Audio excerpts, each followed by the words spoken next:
दोस्तों, कार्टूनिस्ट राकेश रंजन जी ने देश के अलग अलग दो दौरों को अपने कार्टून के ज़रिए समझाया है। इस कार्टून में आप देख सकते हैं, एक तो है लाल बहादुर शास्त्री जी का दौर, जिसमें शास्त्री जी अपनी स्पीच में कह रहे हैं जय जवान जय किसान।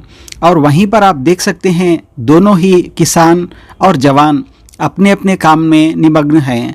किसान अपना काम कर रहा है, खेती कर रहा है, और उसकी सुरक्षा यहाँ पर जवान कर रहा है ताकि किसान को कुछ हो ना, कोई आतंकवादी आए ना, इसलिए उसकी सुरक्षा कर रहा है यहाँ पर जवान। लेकिन यहाँ पर नरेंद्र मोदी जी का फ़िलहाल के दौर को आप देख सकते हैं। मोदी जी कह रहे हैं लड़ो जवान लड़ो किसान, और यहाँ पर किसान और जवान दोनों एक दूसरे से लड़ते हुए दिखाई दे रहे हैं। जिस तरह से फ़िलहाल किसान आंदोलन 2.0 में आप देख सकते हैं कि किस तरह से किसान और जवान भिड़ रहे हैं। किसानों के रास्ते पर जवान कील लगा रहे हैं, किसानों पर आंसू गैस के गोले छोड़ रहे हैं ड्रोन के ज़रिए, और उस ड्रोन से बचने के लिए किसान भाई पतंगे उड़ा रहे हैं, यानी पतंग से उस ड्रोन का मुकाबला कर रहे हैं, उसको गिरा रहे हैं। तो लगभग ये दौर लग रहा है कि जवान और किसान फ़िलहाल एक दूसरे के आमने सामने हो चुका है और एक दूसरे से लड़ रहा है। तो ये है एक नरेंद्र मोदी जी का दौर जहाँ पर दोनों एक दूसरे से लड़ रहे हैं, और वो था शास्त्री जी का दौर जहाँ पर दोनों मिलजुल कर अपने अपने काम कर रहे थे।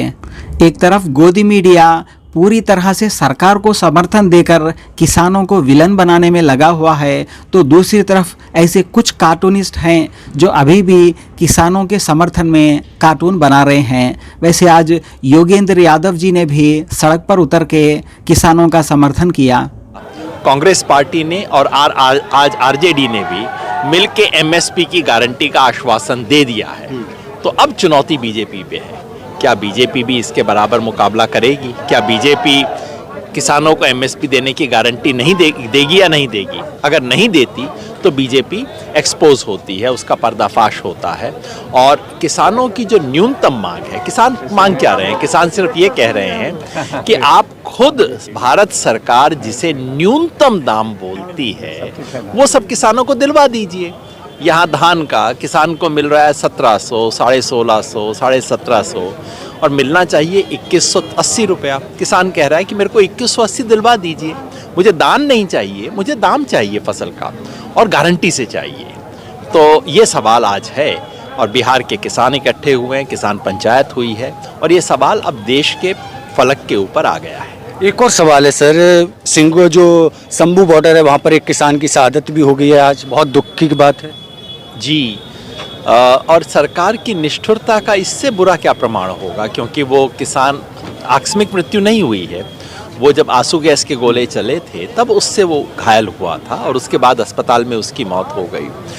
पिछली बार किसानों का आंदोलन हुआ, 735 किसान शहीद हुए। क्या ये सरकार उसी रास्ते पे चलना चाहती है? किसान तो तैयार है, किसान संघर्ष के लिए तैयार है। क्या सरकार पुनः उन्हें उसी तरह के संघर्ष के लिए मजबूर करेगी? क्या पुनः उतनी ही कुर्बानियां किसान को देनी पड़ेंगी? ये बड़ा सवाल है देश के सामने। इस तरह सवाल और बन रहा है, राहुल गांधी ने जो किसानों को आश्वासन दे दिया है, लेकिन एक तरफ जिन मोदी के जितने भी वादे थे किसानों को लेकर सब झुटले होते जा रहे हैं, तो आम जनता समझ रही है? मैं समझता हूं कि ये जो एमएसपी है ये तो मोदी सरकार का पाखंड बन गई है। एमएसपी मोदी सरकार का पाखंड। क्या बोला तूने? ये एमएसपी मोदी सरकार का पाखंड, और जनता के सामने वो पाखंड जाहिर होता जा रहा है।